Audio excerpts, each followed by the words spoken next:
Quando esse ator jovem encontra, né, um espaço em que ele pode tratar essas questões, né, acaba sendo um espaço de muita potência. Né? Eu acho que justamente pôr isso para fora é o que acontece. Você pega, por exemplo, o Performix do Satiriana, né, que era uma mostra de performances, né?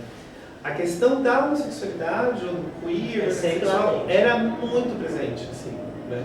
Muito. Posso complementar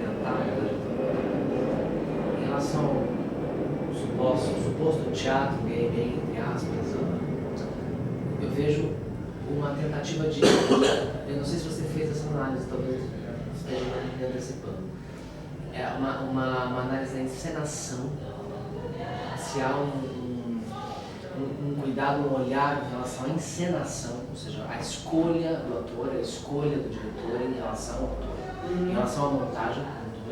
E se você acha, de alguma forma, que há uma divisão comercial do teatro gay, do suposto teatro gay, no sentido de que peças que ganharam, por exemplo, como o Agreste, que, né, a gente sabe pela discussão da montagem, mas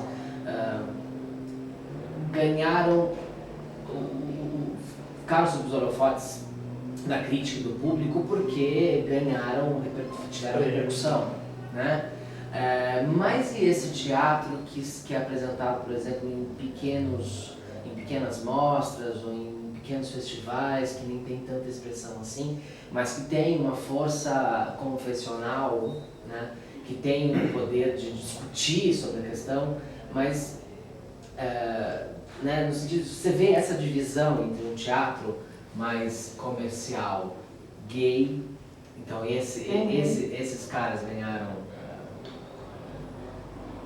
foram vistos mais do que outros, né? Então, porque eu vejo uma divisão comercial do teatro e vejo uma divisão também da encenação, ou seja, mas olhar... é o que eu falei, são as diferentes temporalidades, né? Assim, como é que elas surgem. Vamos para mas só para terminar isso, ó. Mas o caso do Agreste é um exemplo atípico, né? Porque ele não foi montado para ser comercial. Acho que ele foi montado para ser mais elitizado e aí o negócio explodiu, assim. É o mesmo, é um parecido com o Luiz Antônio Gabriela. Né? Assim, ele se tornou... É verdade. Pode prosseguir, porque o Luiz Antônio Gabriela abre mais para milhões de coisas. Mas enfim, vou tentar passar também um pouquinho dessa história que eu acho que é importante para a gente entender o que é hoje, né? Bom, eu falei então que esse teatro se inicia no final dos anos 60.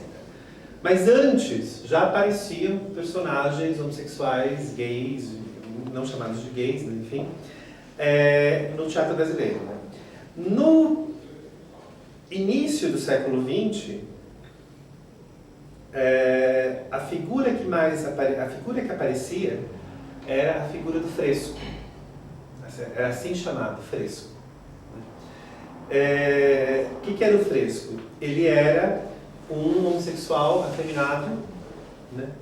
E era o bobo da corte. Né? E vejam, justamente por ser o bobo da corte, o fresco nunca foi censurado, pelo menos em São Paulo. Né? Assim que a gente...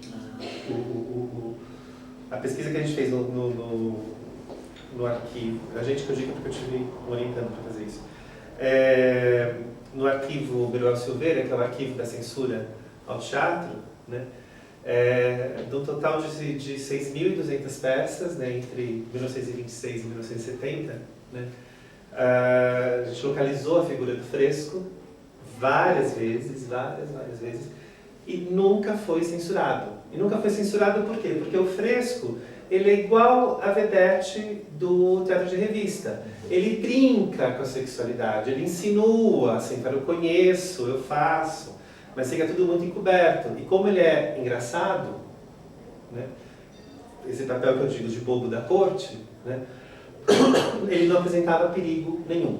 Né. Então, por exemplo, vou citar uma peça, né, que chama A Mulher e o Automóvel. O autor é Nicolau Teixeira, é de 1930, né? Que o personagem dizia: este lugar aqui está muito quente, eu vou precisar de um fresco. Ou seja, era um homem hétero dizendo que de vez em quando ele fazia algumas brincadeiras, insinuando que fazia algumas brincadeiras com o fresco afeminado, né?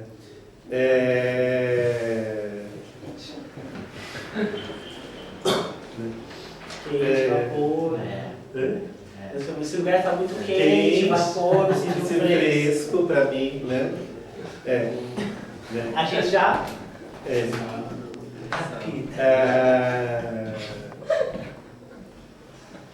Outro termo, né, que vai aparecer, né, mas que daí ele vai ser quase patologizado, é o transviado. O transviado, diferente do fresco, ele tem que se manter afastado. Assim, ele é excluído. Né? Eu vou pegar um trecho de uma peça de um dramaturgo que chama Amaral Gurgel. Chama, o nome da peça, né? Era Encosta a Cabecinha. Né? Também conhecemos essa expressão. E aí o trecho, vou ler assim, né? É a música final, é o trecho da música final do espetáculo, que ele diz assim: e do outro lado era o galo, junto com o galo, pai do pinto, que queria derrotá-lo sem dó de primeiro ao quinto. Mas quem subiu foi o pinto, e o pobre do galo, coitado, que contava o milho, ficou sendo um pai frustrado, não esperava que o filho fosse um pinto transviado. Tem todo esse duplo sentido, né? Mas está colocando assim, pobre do pai, né? Ficou um pai frustrado porque o galo era um pai frustrado, porque o pinto, que era o filho, era um pinto transviado. Ou seja, o transviado ele tem que ficar à margem, né?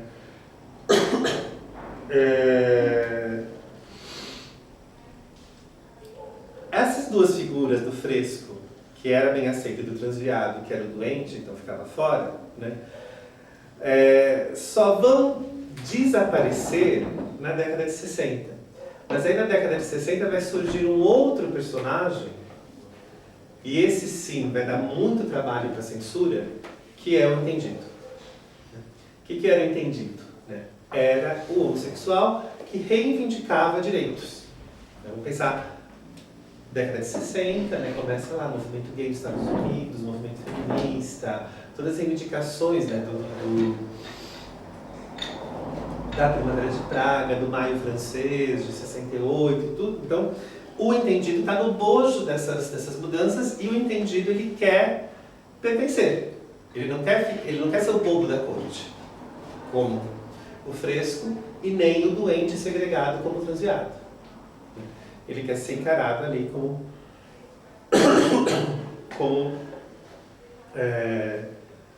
alguém que tem direito. Alguém que tem direitos. Né? Naquele momento não era nem alguém que tivesse direitos. Era alguém que fizesse parte da sociedade. Ele não queria ser oculto. Né? Agora, e o entendido então vai no trabalho, o entendido vai ser censurado. Mas por quê? Porque o entendido ele tem a capacidade de mexer com a estrutura social, né? Ele quer a mudança que é mais estrutural, o outro não. Os outros dois não. Né? Os outros dois nem queriam mudança.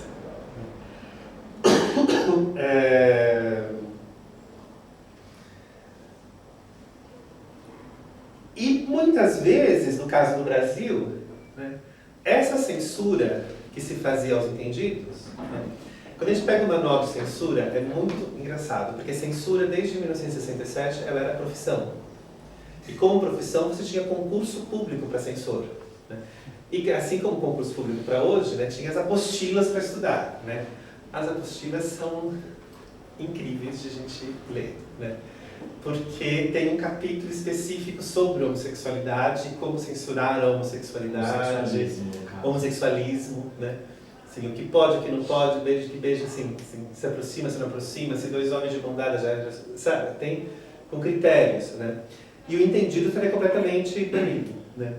Ora, um caso emblemático foi a proibição da peça Os Rapazes da Banda, do Martin Crowley, que foi uma peça que fez muito sucesso nos Estados Unidos, né?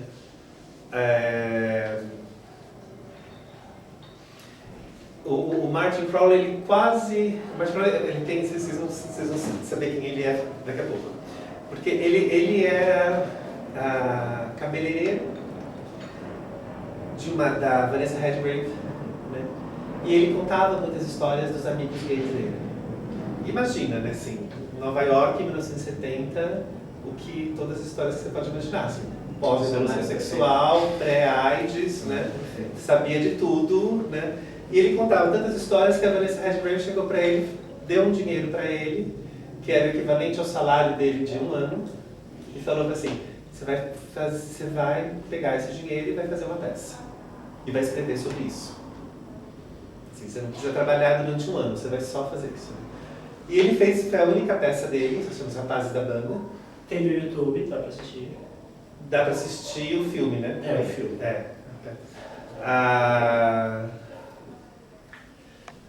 Que, inclusive, quando foram fazer o filme é da década de 80, né? Quando foram fazer o filme, foram pegar os atores que tiveram feito a peça em 1970 e todos mortos, menos um. Eram 9, 8 já tinham muitos de AIDS. Assim, mas eu falei que vocês vão conhecer, porque depois o Martin Crowley, ele acaba virando roteirista, e ele que fez o Casal 20. O Casal 20, vocês lembram? Desculpa, não conheço. Você não conhece? Então, enfim, só isso. Então, ele fez essa peça, né, Os Rapazes da Banda, que foi um sucesso, não sei o quê. E teve uma montagem no Brasil, produzida pela Eva Vilma e pelo John Herbert, que era o marido naquele momento, né? Nenhum dos dois gays, nem sei o que, eles produziram porque eles tinham uma empresa, né, de produção teatral, foram para Nova York, viram a peça, acharam que tinha sucesso aqui. E o elenco dos Rapazes da Banda no Brasil é uma coisa de louco. Por quê? Quem estava no elenco dos Rapazes da Banda? Tony Ramos, Denis Carvalho, Antônio Pitanga, Daniel Filho. Ou seja, eram todos nomes que ainda que eram muito novos naquele momento, mas que eram que tinha esse talento para fazer um comercial grande, né? E a peça ficou em cartaz em São Paulo 8 meses, casa lotada e tudo, e foi para o Rio, fazer a temporada no Rio.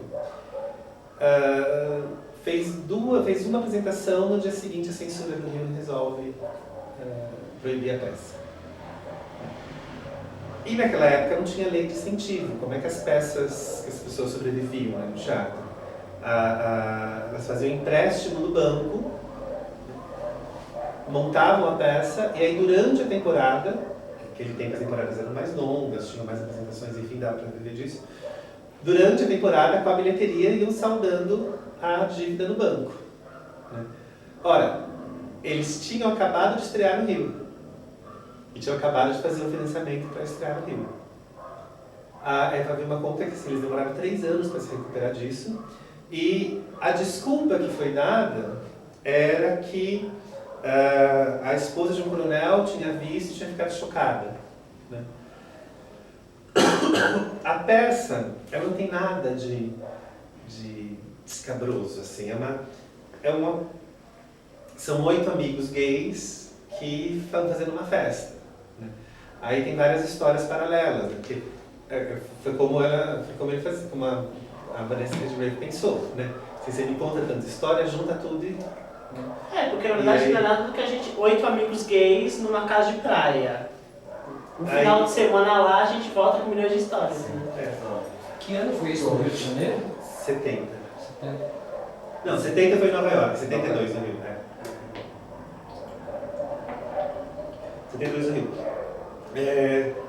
Aí o nono personagem é um amigo muito antigo, que era casado com uma mulher, aí aparece pra ver e fica chocado que todos são gays, mas depois ele mesmo é gay, enfim.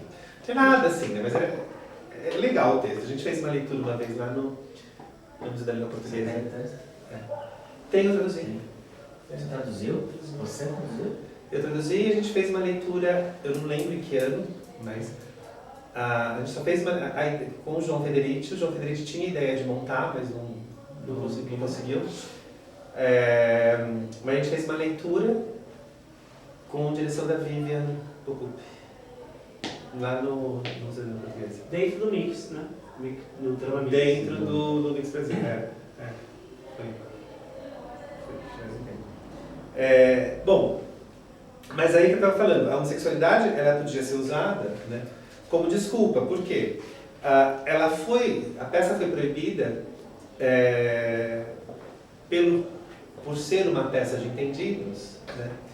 No entanto, a própria Eva Vilma discorda de que esse tenha sido o motivo. Por quê? Porque ela disse que 3 dias antes ela tinha dado uma entrevista e o jornalista perguntou qual era o próximo trabalho da companhia e ela tinha anunciado que seria um texto do Plínio Marcos. Então a hipótese é que, na verdade, eles não queriam atingir... o que eles queriam, na verdade, é que o Plínio Marcos não fosse montado. E a maneira deles conseguirem isso era fazendo com que a empresa entrasse, enfim, em falência, né? Uma dívida que não dava para salvar, né? Para saldar, enfim. Tem umas questões aqui que eu vou pular, que eram questões do travestimento, tudo a gente foge da questão. Mas deixa eu te falar uma coisa, você vem numa evolução, eu queria que você perdesse isso. Que você fala do fresco, do transviado e do entendido. Isso. Eu tô vendo assim, mano. Então, mas aí você vai ter... Já parece assim, por exemplo, assim, se eu olho essas peças, dá pra fazer um recorte. Porque tem peças que é dos frescos, tem peças que é dos transviados e tem peças que é dos entendidos. Do entendido a gente já pula pro gay? A gente pula pro gay, mas você vai ter no meio do caminho, a gente já vai ter uma coisa que ele não sabia que aquilo era queer, que era uma sexualidade mais dissolvida, que a categoria gay não era uma categoria explicativa, que é o Teatro Oficina, que está nesse momento, né? Mas por que o Teatro Oficina e o que é do Teatro Oficina? A montagem do Rei da Vela da Oficina, em 67. Né? Por quê?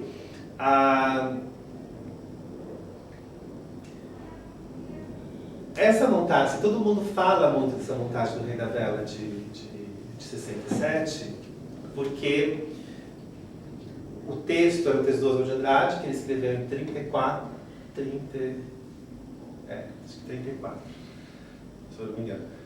E as pessoas diziam que aquele texto nunca seria encenado, porque é um texto que mostrava muito, né, o funcionamento das elites no Brasil, a questão da exploração, tinha muita coisa que poderia, que rompia. As pessoas diziam que aquele texto nunca ia ser encenado.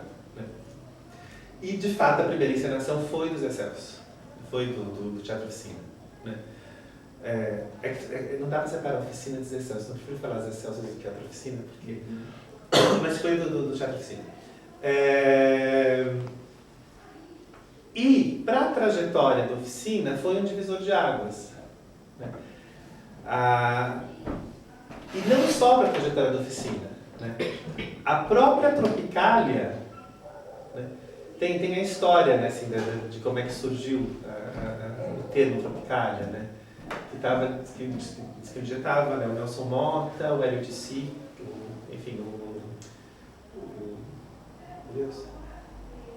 Torquato Neto, conversando em 67, e eles falaram assim, o que houve de mais significativo na cultura brasileira em 67. Né? E aí eles falaram, bom, foi o Caetano e o Gil, que tinham surgido lá um pouquinho antes, mas durante os festivais. 67 foi quando o Caetano canta Tropicália. Né? A Lígia Clark, que é a Hélio de Sica, e a montagem do Rei da Vela, do Teatro Oficina. E deles assim, bom, que nome que a gente dá para tudo isso? E como a música do Caetano chamava Tropicália, falou, vamos chamar isso de tropicalismo, né? E logo em seguida o Torquato Neto escreve um texto chamado Tropicalismo para Principiantes, né? Falando como que essas obras, né? Uma da música, das artes plásticas do teatro, né? Tinham quebrado, né? Tinham mudado a cultura brasileira, né? Só que o José Celso vai montar o Rei da Vela, ele monta de uma maneira muito inovadora. O Teatro Oficina tinha pegado fogo em 66, um incêndio que tudo indica que foi criminoso, mas quem faz muito teatro reabra, né? Ele pega o texto do Oswald e faz uma cenografia, que é do Carlos Aschenbach, que ele pega os 3 gêneros que estavam esquecidos, né, no teatro brasileiro, né, que era o circo, a revista e a ópera, a opereta, né, no lugar. E são 3 atos e ele fez cada ato ambientado numa... um ato é de circo, o outro ato é de revista, o outro ato é de ópera. Né? E nessa peça do Oswald de Andrade, né, você tem 3 personagens, né, com uma sexualidade duvidosa, né, que é o Totó Fruta do Conde, a Heloísa de Lesbos, que quem fazia era... Totó Fruta do Conde, quem fazia era Renato Borg? Não. Eu sei que no filme Renato Borg faz, mas na peça acho que não era ele, não. A Diniz Fati fazia o Heloísa de Lesbos, né? E o Joana, era João / Joana dos Prazeres, né? O que é interessante é que nem no texto do Oswald esses personagens eles eram retratados de uma maneira caricata ou inferiorizada, né? Então assim, acho que se a gente pensar o Oswald de Andrade, um homem hétero, casado com a Tarsila, né, escrevendo na década de 30 essa peça, né, ele coloca esses personagens em cena, né, de uma maneira extremamente contemporânea, assim, sem... Por quê? Porque o que ele está revelando é, olha, isso que vocês estão escondendo, dizendo que não existe, existe sim. Existe o Totó Fruta do Conde, existe uma Heloísa de Lesbos. Né? E o Zé Celso aproveita isso e eu acho que não foi por acaso. Por quê? O Ricino ele surge em 58. Quando ele surge em 58, ele surge muito ainda com deslumbre do que era a TBC, né? Em 61, o Zé Celso e o Renato Borg vão trabalhar com quem? Trabalhar com a Arena. E o Arena, apesar de toda a importância para a cena política, para o teatro brasileiro, o sistema de Coringa, o teatro épico no Brasil e tudo mais, né? O Arena era um teatro machista e homofóbico. Sim. Só a gente pensar, por exemplo, a Arena contra Tiradentes, né? Melhor, a Arena contra Zumbi, que é a luta dos negros contra os brancos, né? Que era, na verdade, entre os militantes de esquerda, né? E os policiais e os militares, né? Como é que eram os militares chamados? Eles eram afrescalhados, afeminados, né? Isso tanto dentro da peça, né? Como fora. Assim, ele era um teatro machista. É só a gente pensar, né, que o Edu Lobo, que fazia as músicas do Teatro de Arena, né, proibiu a mulher dele, a Wanda Sá, que era uma cantora de jazz, né, de ter carreira depois que eles cantaram, depois que eles casaram, né? E aí, nesse período, né, em que há essa proximidade do Arena com a Oficina, né, eu imagino, isso é só uma hipótese que o Zé não confirma nem desconfirma, né, que foi um momento de grande tensão. Por quê? Porque era o momento em que o próprio Zé Celso estava casado com o Renato Borg, né? E essa tensão toda vai eclodir no Rei da Vela. E aí no Rei da Vela ele afirma a maioridade dele como artista, Ou seja, ele é um artista que não depende, assim, ele é tão grande quanto o Boal, né? E aí, assim, sendo um grande, ele pode falar o que ele quer. E aí aparece na cena essas três personagens. Né? Porque daí no momento seguinte a oficina já era o que a oficina é hoje. Assim, quer dizer, teve um momento que foi foi de uma loucura muito maior ainda, né? Que é quando eles fizeram Graça e Senhor. Mas já tinha deixado. Então por isso que eu falo, você tem nessa trajetória, né, um outro divisor de águas que vai ser esse teatro que era tão inovador que apontava já para o que viria a ser depois chamado de queer nos anos 90. Entendi. Né? Ele não falava isso, obviamente, né? Mas ele já tinha ali o germe do que viria a ser o queer. Né? Mas aí o que acontece? O Rei da Vela foi em 67. Né?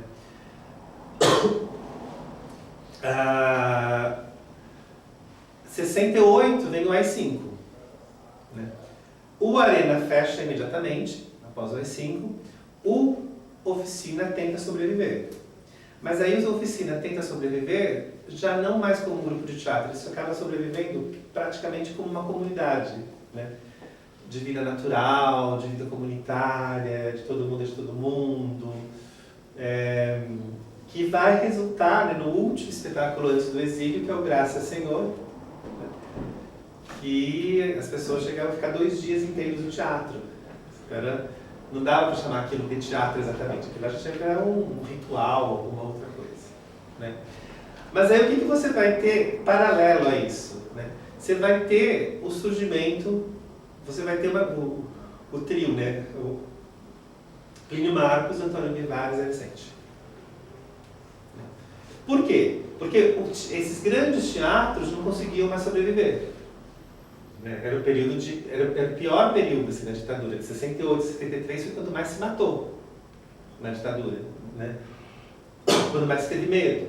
Né? E aí vai surgir um teatro que é um teatro que a gente chama de teatro intimista. Né? E que vai ter esse trio. Né? Ele é intimista por quê? Só a gente pensar, são poucos personagens, 2 ou 3, em uma história que se passa num ambiente fechado, numa única sala, que, portanto, você não precisava montar essa peça num teatro convencional, você fazia na sala de amigos. Né? O Cordélia Brasil Uma casa. Pois é, o Cordélia Brasil do Bivar foi na casa da Dona Leão, na sala dela. Né?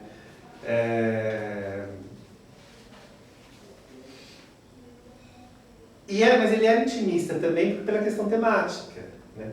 Que fazia uma relação com o político, mas ia e voltava do pessoal para o político. Não era mais aquela militância, a grande militância de esquerda. Né? Era uma militância que passava pelo subjetivo. Né?